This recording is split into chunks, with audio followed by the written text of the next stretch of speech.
Shalom, frères et sœurs, bonjour, je m'appelle Jessie. Bienvenue sur la chaîne YouTube Rendez-vous avec Jésus-Christ. C'est une chaîne où nous allons souvent partager la parole de Dieu selon les inspirations que le Saint-Esprit nous donnera. N'hésitez pas à laissez des commentaires ou ce que vous pensez ou si vous avez des idées aussi dans les commentaires. Voilà. Je m'excuse d'avance parce que je suis anglophone d'origine, donc je vous prie de me pardonner. Toute faute que je pourrais faire en parlant en français, restez concentrés sur l'essentiel, ce qui est la parole de Dieu. Que Dieu vous bénisse. Aujourd'hui, nous allons partager des versets bibliques. Et le thème de notre message, c'est la parole de Dieu. Nous allons lire dans le livre de Jean, chapitre 1, le verset 1. La Bible nous dit, au commencement était la parole, et la parole était avec Dieu. Et la parole était Dieu. Amen, et la parole était Dieu. J'aime beaucoup la parole de Dieu parce que la parole de Dieu, souvent, la majorité des versets est très claire. Et après, même ceux qui ne sont pas très clairs, le Saint-Esprit nous éclaire toujours. Celui-ci, elle est très claire. On nous dit la parole était Dieu. Donc cela veut dire que la parole de Dieu est Dieu lui-même. Donc quand je viens ou quand je médite la parole de Dieu, je dois garder dans mon cœur, dans mon esprit, que je suis dans la présence de Dieu. Et je dois venir avec un cœur assoiffé, avec une envie profonde de découvrir Dieu. Parce qu'à chaque fois que je vais feuilleter ma Bible ou que je vais lire la parole de Dieu sur d'autres supports comme des téléphones ou des tablettes, je dois garder dans mon esprit que je suis en train de lire Dieu lui-même. Je suis devant la présence de Dieu. Et si je viens avec un cœur assoiffé et que je souhaite rencontrer Dieu, Dieu se laissera et il laissera se trouver par moi. Donc la parole de Dieu, comme c'est Dieu lui-même, ça veut dire que c'est quelque chose de vivant. Ça veut dire que sa parole est vivante. Donc, si je comprends et j'accepte que en lisant la parole de Dieu, c'est Dieu lui-même et que je suis en train de découvrir Dieu et que je suis en train de lire Dieu. Oui, lire Dieu, oui, puisque lui-même dit c'est sa parole. Dieu va se révéler à moi encore plus et tu seras étonné de toutes les vérités que tu vas découvrir à travers la parole de Dieu. Et nous allons lire notre prochain verset qui se trouve dans Psaume 119, les versets 9 à 12. Psaume 119, les versets 9 à 12. Je lis. Comment le jeune homme rendra-t-il pur son sentier? Point d'interrogation. En se dirigeant d'après ta parole, je te cherche de tout mon cœur. Ne me laisse pas égarer loin de tes commandements. Je serre ta parole dans mon cœur, afin de ne pas pécher contre toi. Béni sois-tu, ô Éternel. Enseigne-moi tes statuts. Amen. Encore une fois, c'est un verset très clair. Il dit, comment un jeune homme, jeune femme, peu importe, comment on peut remplacer l'homme là par un chrétien ou un disciple de Jésus-Christ? Comment un chrétien, un disciple de Jésus-Christ peut rendre ses sentiers purs? C'est en dirigeant ses pas, en dirigeant sa vie selon la parole de Dieu. La parole de Dieu est très efficace. La parole de Dieu est puissante. La parole de Dieu est vivante. Si tu vis ta vie en fonction de la parole de Dieu, tu seras étonné de tout ce que Dieu fera avec toi et de toutes les choses que Dieu va te révéler. Et tes sentiers vont se purifier. C'est-à-dire tes marches vont être ordonnées par rapport à la parole de Dieu. Ensuite, il dit, je te cherche de tout mon cœur. Ne me laisse pas égarer loin de tes commandements. Quand je vais méditer la parole de Dieu, je dois vraiment avoir un cœur disposé. Je ne dois pas me laisser distraire. Je dois me concentrer afin de découvrir Dieu, afin de rencontrer l'Éternel, afin de découvrir les délices de la parole de Dieu. Et il dit, ne me laisse pas égarer. Tu peux utiliser ça comme un point de prière après avoir lu la Bible. Seigneur Jésus-Christ, aide-moi à vivre dans ta parole. Ne me laisse pas m'égarer de ta parole, car ta parole est importante. J'ai besoin de ta parole pour vivre. Révèle-moi ta parole. Et ce que tu m'auras révélé, aide-moi à les garder. Et garde-moi pour toi, Seigneur Jésus-Christ. Tu peux t'en servir comme un point de prière. Ensuite, il dit, au verset 11, « Je serre ta parole dans mon cœur, afin de ne pas pécher contre toi. » Tu ne peux pas lire la Bible pour les autres. Tu ne peux pas lire la Bible et attendre quand quelqu'un va faire quelque chose, tu t'en sers pour le reprocher. Quand tu lis la parole de Dieu, tu les lis d'abord pour toi-même, pour apprendre à connaître Dieu, afin de mieux les servir, afin de mieux l'adorer, afin de mieux vivre ta vie chrétienne ou de disciple pour lui. Donc, quand tu médites la parole de Dieu, tu les médites vraiment dans l'intention de connaître Dieu afin de marcher et pour que tes voies puissent trouver faveur et grâce à ses yeux.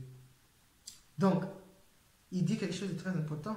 Pour faire tout ça, il dit, je sers. C'est-à-dire, c'est à toi de faire cette démarche-là, de lire la parole de Dieu. Et une fois que tu l'as lu, de les serrer dans ton cœur et d'avoir cette volonté de marcher selon ce que tu as lu, en demandant l'aide du Saint-Esprit pour t'aider à marcher et à garder ce que tu auras découvert par rapport à sa parole.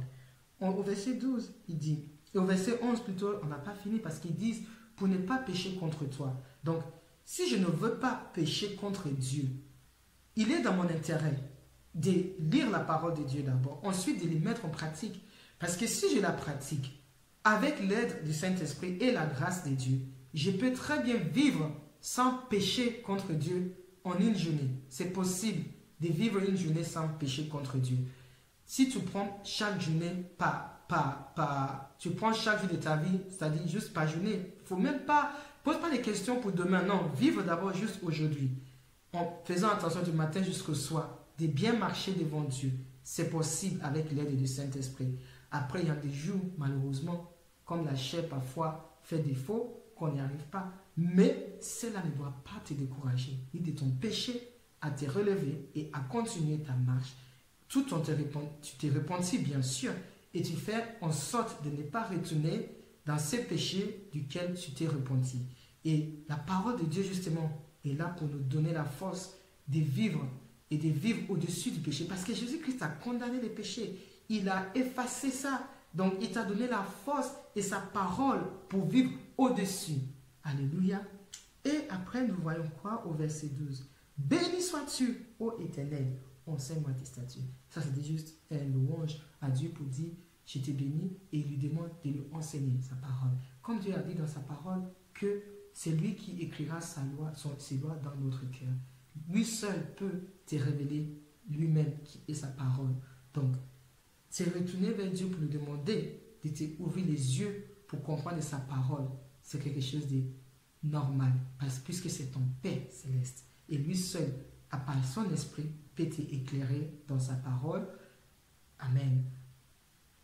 Après, nous allons lire dans notre prochain verset qui se trouve dans Jean, chapitre 15, le verset 7. Jean 15, verset 7 nous dit, « Si vous demeurez en moi et que mes paroles demeurent en vous, demandez ce que vous voudrez et cela vous sera accordé. » Alléluia.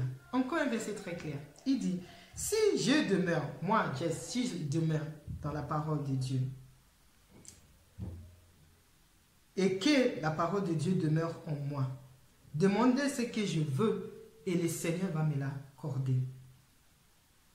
Maintenant, est-ce que je peux demander tout juste parce que je demeure dans la parole de Dieu? Non. Exemple, tu vois un homme qui te plaît, une femme qui te plaise. Oh, tu sais très bien que cet homme ou cette femme est mariée. Tu ne vas pas aller dire, Dieu, tu as dit que parce que je demeure dans ta parole et que maintenant je vais me marier, il me faut cet homme-là ou cette femme-là. Tu sais bien que tu n'auras jamais de réponse pour ce genre de prière. Par contre, si tu demandes des choses qui peuvent glorifier Dieu, peu importe, je sais pas moi, ça peut être du travail ou peu importe, des choses qui allaient compliquées, que tu n'arrives pas à réussir comme ça. Tu demandes la grâce de Dieu. En lui disant que Père, c'est ta parole. Ta parole a dit, demandez et vous recevrez. Mais pour connaître cette verset, il faut que la parole de Dieu demeure en toi. Et comment la parole de Dieu demeure en toi? C'est quand tu les lis, tu les médites et tu les pratiques. C'est en les pratiquant que ça va rester. Quand tu les lis, après avoir lu et que tu ne pratiques pas, il y a forte chance que tu oublies la parole. Mais quand tu lis et que tu pratiques, elle prend place, elle prend vie en toi. Le Saint-Esprit va le pousser au plus profond de ton cœur. Il va la faire asseoir dans ton cœur. Ensuite, il va prendre des racines en toi et puis ça va porter des fruits. Et ces fruits, ce sont les manifestations de nos comportements. Comment tu vas comporter, comment tu penses, comment tu vois des choses. Ce sont les manifestations du fruit de la parole de Dieu en toi. Donc, quand la parole de Dieu demeure en toi, tu dois le savoir, tu dois voir la différence par rapport à ta vie au fur et à mesure que tu avances avec le Seigneur. Tu verras que quelque chose, nous savons, hein, la vie, tout ce que nous faisons est souvent symbolisé par des fruits de comportement. Des choses que tu aimais faire hier, ces fruits-là du péché, tu n'arrives plus. Tu trouves ça dégoûtant. Pourquoi? Parce que la parole porte fruit en toi. La parole te remplit, elle t'édifie, elle te sanctifie, elle t'ouvre les yeux, elle t'amène à comprendre les choses. La parole de Dieu nous dit quoi? Mon peuple meurt par manque de connaissances. Il n'a pas dit par manque de dirigeants, par manque d'un serviteur, par manque de l'esprit ou quoi que ce soit. Non, par manque de connaissances. Et quand tu ne médites pas la parole de Dieu, c'est sûr que tu ne peux pas avoir la connaissance. Mais si tu médites la parole de Dieu et que tu demandes de l'aide au Saint-Esprit pour t'aider à comprendre ce que tu viens de lire, c'est sûr que Dieu te remplira de sa connaissance. Et c'est la connaissance de Dieu qui demeure en toi, la connaissance de sa parole, qui va demeurer, qui va t'aider, qui va te guider, qui va te ordonner tes pas autant que fils ou fille de Dieu, disciple de Jésus-Christ. Amen. Et après, il dit, demandez ce que vous voulez. C'est-à-dire, comme nous avons dit tout à l'heure, quand tu connais la parole de Dieu, tu peux demander quelque chose à Dieu en fonction de cette parole. Je prends l'exemple.